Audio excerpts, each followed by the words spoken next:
the last words of the prophet Joshua, who succeeded Moses. And yes, I consider Joshua to be a prophet. He spoke to God just like Moses did, just not on the same level. Moses met God face to face. Joshua was able to communicate with God, and he led Israel. Moses and Joshua were very, very close to God, and they led Israel perfectly, almost. This did not continue in the period of the judges. So this is kind of like the end of the first golden age of Israel, the death of Joshua. Joshua 24. Joshua gathered all the tribes of Israel to Shechem and called for the elders of Israel and for their heads and for their judges and for their officers, and they presented themselves before God. And Joshua said unto all the people, Thus says Yahweh God of Israel, Your fathers dwelt on the other side of the flood in old time, even Terah the father of Abraham and the father of Nachor, and they served other gods. And I took your father Abraham from the other side of the flood and led him throughout all the land of Canaan and multiplied his seed and gave him Isaac. And I gave unto Isaac Jacob and Esau, and I gave unto Esau Mount Seir to possess it. But Jacob and his children went down into Egypt. I sent Moses also and Aaron, and I plagued Egypt according to that which I did among them, and afterward I brought you out. And I brought your fathers out of Egypt, and you came unto the sea, and the Egyptians pursued after you with chariots, after your fathers with chariots and horsemen unto the Red Sea. And when they cried out unto Yahweh, he put darkness between you and the Egyptians, and brought the sea upon them, and covered them. And your eyes have seen what I have done in Egypt, and you dwelt in the wilderness a long season, 40 years from Moses. In the days of Moses, it was 40 years. I'm not sure if that 40 years continues with Joshua. Anyway, 40 years, more or less. I brought you into the land of the Amorites, which dwelt on the other side of Jordan, and they fought with you, and I gave them into your hand, that you might possess their land, and I destroyed them from before you. Then Balak, the son of Zippor, the king of Moab, arose and warred against Israel, and sent and called Balaam, the son of Beor, to curse you. And Balaam, son of Beor, is a historical figure. They found an inscription, the Deir Allah inscription, the Balaam, son of Beor inscription. Balaam, son of Beor, was paid by the king of Moab in Jordan to curse Israel. He's a contemporary of the days of Moses. The Bible is historically accurate. But I would not hearken unto Balaam, therefore he blessed you still, so I delivered you out of his hand. And you went over Jordan and came unto Jericho, and the men of Jericho fought against you, the Amorites and the Perizzites and the Canaanites and the Hittites and the Girgashites and the Hivites and the Jebusites. And I delivered them into your hand. So these Canaanites, they come from basically North Africa. They're the lineage of Ham. And I sent the hornet before you, which drave them out from before you, even the two kings of the Amorites, but not with your sword nor with your bow. And I have given you a land for which you did not labor, and cities which you built not, and you dwell in them. Of the vineyards and olive yards which you planted not do you eat. Now therefore fear Yahweh and serve him in sincerity and truth. Obey the law of Moses. Christ is king. And put away the gods which your fathers served on the other side of the flood, and in Egypt, and serve you Yahweh.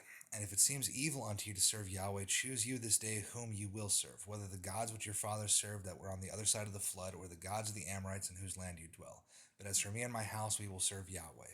And the people answered and said, God forbid that we should forsake Yahweh to serve other gods. For Yahweh our God, he it is that brought us up and our fathers out of the land of Egypt, from the house of bondage, and which did those great signs in our sight, and preserved us in all the way wherein we went, and among all the people through whom we passed. And Yahweh drave out them from before us all the people, even the Amorites, which dwelt in the land.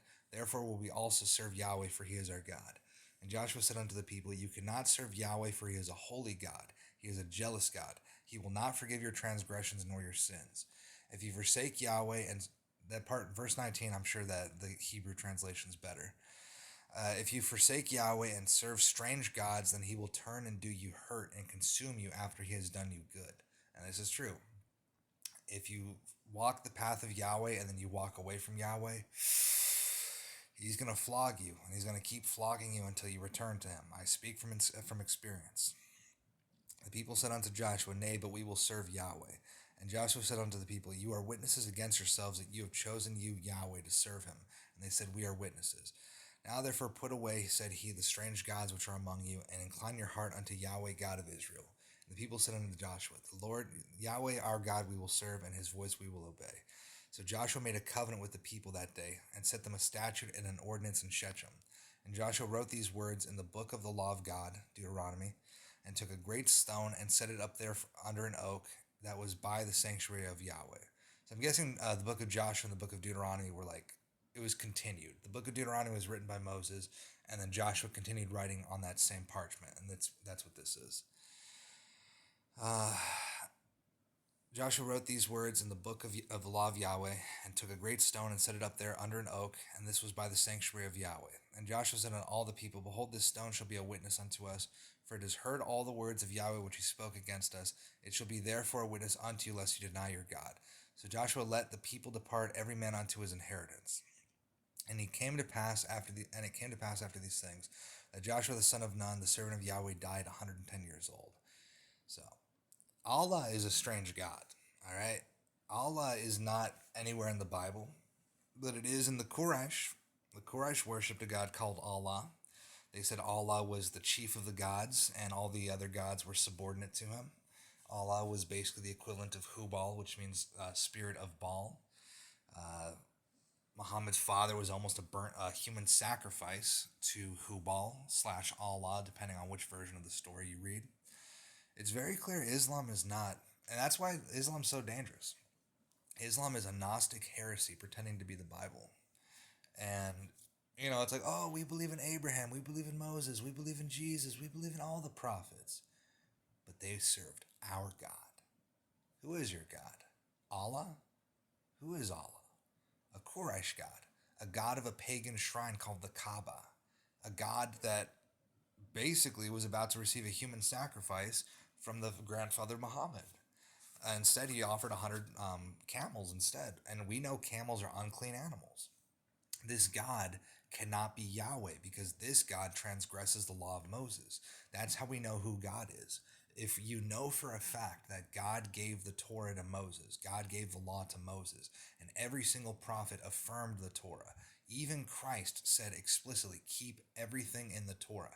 Do not depart to the left or the right. Until heaven and earth passes, one iota or one tittle shall no wise pass from the law till all be fulfilled. Okay, Christ repeatedly affirmed the Torah. Here comes Muhammad pretending he affirms the Torah, breaking the Torah, and saying that the Torah gave him authority to murder and enslave every single Jew of Banu Qurayza. It doesn't. That is nowhere in the law of Moses. So, Muhammad's a false prophet. Straight up. False prophet. Matthew 7. Beware of false prophets which come to you in sheep's clothing, but inwardly they are ravening wolves. You will know them by their fruits. Do men gather figs from thistles? By their fruits you shall know them. A good tree brings forth good fruits, and a bad tree brings forth bad fruits. Every bad tree is cut down and thrown into the fire. That's where Muhammad is, in the fire of hell. Now, there is going to be a resurrection in Revelation 20, because God is so merciful, so merciful. At the end of the 1,000-year Messianic kingdom, all the souls of the wicked will be released from hell. And they will have, so there's two resurrections. The first resurrection is at the beginning of the kingdom. The second resurrection is after the 1,000 years. So the first resurrection, everyone who died for Christ, all the martyrs, all his saints, we all rise and we get to reign with him over the remnant of the heathen, who will come every single year to Jerusalem to basically keep the law of Moses, the Feast of Tabernacles, and a few other things they will keep. So the law of Moses and Christ will dominate the whole planet for 1,000 years. After the 1,000 years, there's a second resurrection, and Satan will raise up an army, Gog and Magog, from the four corners of the earth. And it seems like this is referring to the wicked, the enemies, the perpetual enemies of Israel. So this is where the Muslims come into effect. So, they're going to be raised up out of hell. Who knows if they're going to remember their experience in hell? Maybe they won't. Maybe they'll have amnesia. But they will basically reanimate their bodies, and Satan will deceive them and tell them, the Antichrist, the Dajjal is in Israel, or whatever, whatever lie it takes for that individual person, that's what Satan's going to tell them. Let's rise up against him and kill him and take his throne, and I will be your God and we will reign forever. That's what he's going to say to everybody. And this is the last chance. This is the last chance for humanity. After this, there's no more chances to get right with God. If you march against Christ, if you march against Jerusalem, fire falls from heaven and destroys them, and that's Judgment Day. But hopefully some of the people in that situation will be like, you know what?